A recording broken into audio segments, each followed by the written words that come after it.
right, at this time, we're going to call to order a public hearing of the Franklin County Board of Commissioners on Thursday, August the 5th, 2021 at 6 o'clock p.m. here at the Justice Center. We know for record we have three commissioners here tonight. Commissioner Swales and Commissioner Franklin couldn't be here, but we want to welcome everyone and thank you for coming. In light of the ongoing public health crisis, we encourage everyone to socially distance yourselves and wear masks for your protection. At this time, Commissioner Foster is going to lead us in an invocation, and afterwards we ask everyone to remain standing and join us in the pledge. Please stand.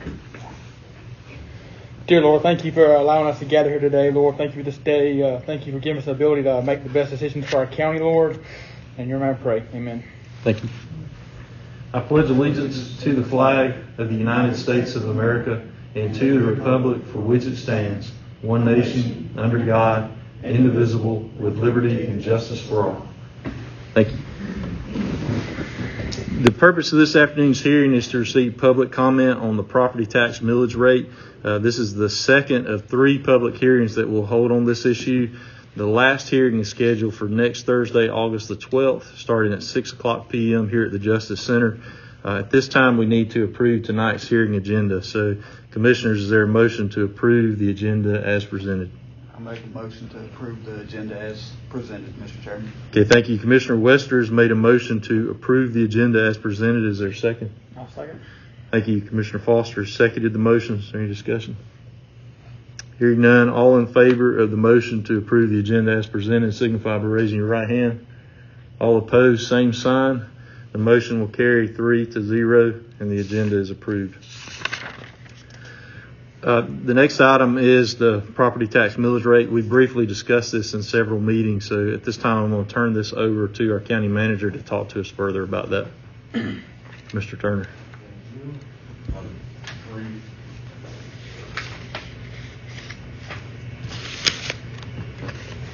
We're just going to talk a little bit about the millage rate. Again, like we talked about in the prior meeting, and we'll do it again next week, just what that's looking like for us, what that's going to mean for us, and we have these slides in front of you. First slide is just detailing, just going back a little bit of the millage rate history. You see, so going back to 2016, just laying out what all of the millage rates in the county are, from the school all the way to the IGA, so including the county incorporated, unincorporated, and just what those differences are. With us currently sitting at county incorporated 11.7 and county unincorporated 10.553. I just put together a slight analysis, just taking a look at what the millage rate does, what that looks like on the overall, in a couple formats. As Commissioner Swales had asked about looking at households, I just did look at the overall too, just looking at what the millage rate would be. So for the unincorporated, just looking at the 10.553, what a quarter reduction would look like as far as total. That difference comes out to about $143,000. When you're talking about the incorporated, a quarter rollback from 11.7 to 11.45, in the ballpark of about $51,000. So a total of about $194,000 is what that reduction equals as far as the total on the digest. Just further in that discussion, as we're looking at just average home value and what that would be as far as the taxpayer paying, still again, we're looking at what's proposed, keeping it the same versus a reduction of a quarter on a $100,000 house on the unincorporated, possibly saving the homeowner about $10. As we're looking at the incorporated, then we're talking about $9. Same thing, same comparison as we're talking about a $150,000 house for unincorporated.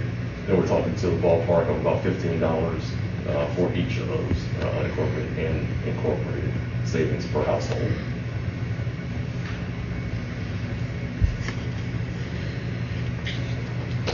This is just a comparison of what the full rollback would be, so maintaining the current on the far right versus going to the full rollback of, let's say, 11.7, 11.144, and dropping from 10.553 to 10.263 for the full rollback. And what the taxes would be levied for those. This is just a breakdown part of the 5-year history, just 3 years of the 5-year history, the most current 3 years, but we do have available on the website the total 5-year history, but this is just to give you a little bit of a smaller snapshot as you're going through and taking a look at what those numbers mean for us.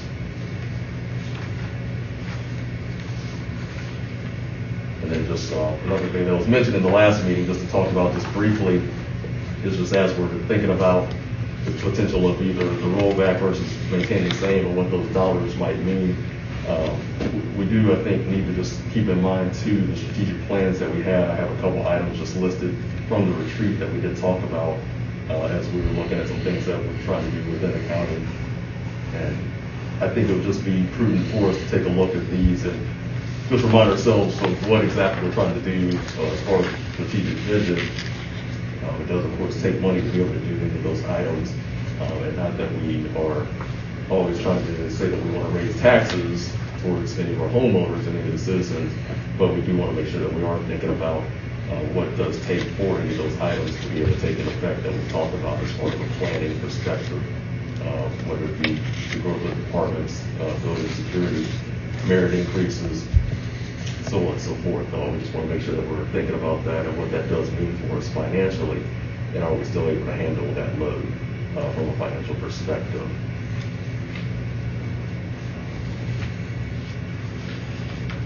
And just the last slide to that too, and just in addition to thinking about what we talked about in the retreat and that type of growth, then we do want to make sure we're thinking about too just the overall growth of the county and what that means for us.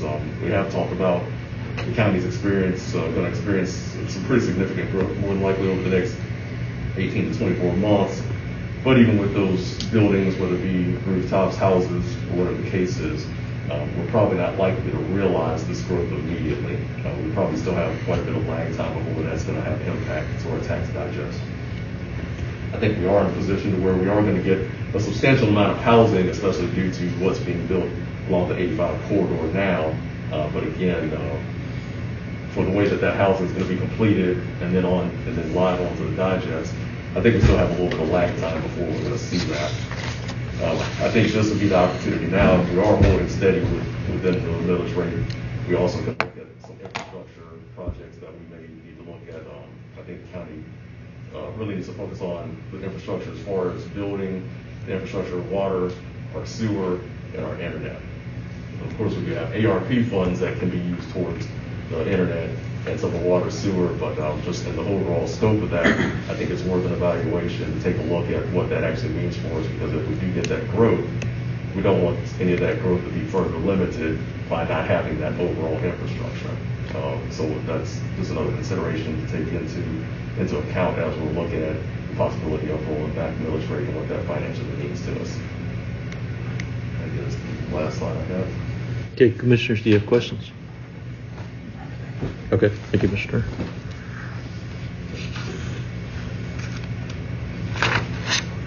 This time we're going to open the floor for public comment. And the purpose of this public comment is to give citizens the opportunity to talk about or make comments about the proposed budget. This is not a question and answer session, but if you have questions and you want to write those down and give them to the clerk, we'll have somebody get back to you in a few days with an in-depth answer. When you come up to the podium, or this podium right here, normally it's right here, but when you come up to the podium, give your name and address to the clerk, and she has a timer. Each person will have up to 5 minutes to speak. You cannot yield unused time to another person, and each person can only speak once. Tonight, all the comments must be related to the budget, because that's the purpose of our public hearing. Members of the public are required to follow the same rules of decorum as commissioners, and this includes being civil and respectful and avoiding personal attacks and not interrupting when others are speaking. So at this time, if there's anyone here who would like to make a public comment, if you would raise your hand, we'll have you come up one at a time. Would anybody like to make a comment? Come on up. And again, if you'll start out by giving the clerk your name and address. So I like speaking in front of people, but my name is Karen Walker, 33 Athens Street. You said Walker? Walker. I just want to thank the commissioners for all the service that they give to the county. And in reference to the tax millage rate, I respectfully ask that you take into consideration that both the Board of Education and the City of Carnesville are asking for a tax increase. I think that an increase from all three in 1 year would be a burden to many. I understand the need to balance the budget to maintain and improve our county services. Families also are on budgets and are still recovering from the effects of COVID on our economy. Drastic increase in food prices and other commodities. Families are struggling to make ends meet. The increases are especially hard on our seniors and others on fixed income. 19.2% of our county residents are 65 or older, and 17.3% live below poverty level. With other taxes increasing, I think that an increase in the county tax would cause a real burden to those on fixed income. There is only so much you can squeeze into a fixed budget, just like the county's budget.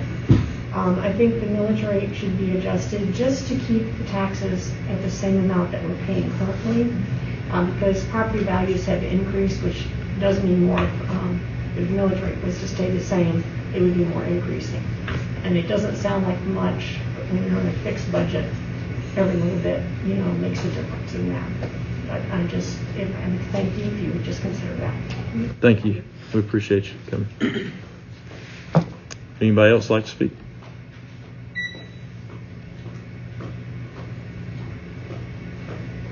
Anyone else like to speak? Okay. At this time, I just want to briefly remind everybody our next hearing will be next Thursday, August the 12th at 6:00 p.m. here at the Justice Center. As soon as that hearing is over, we will have a special call meeting to set the millage rate. So that will take place next Thursday, August the 12th. Do you have anything, Mr. Turner? No. Do you have anything? You have anything? Okay, is there a motion to adjourn at this time? Make a motion to adjourn, Mr. Chairman. Thank you. Commissioner Wester has made a motion to adjourn. Is there a second? I'll second. Thank you. Commissioner Foster seconds the motion. All in favor of the motion to adjourn, signify by raising your right hand. All opposed, same sign. The motion will carry 3-0, and we stand adjourned. Thank you, everyone, for coming tonight.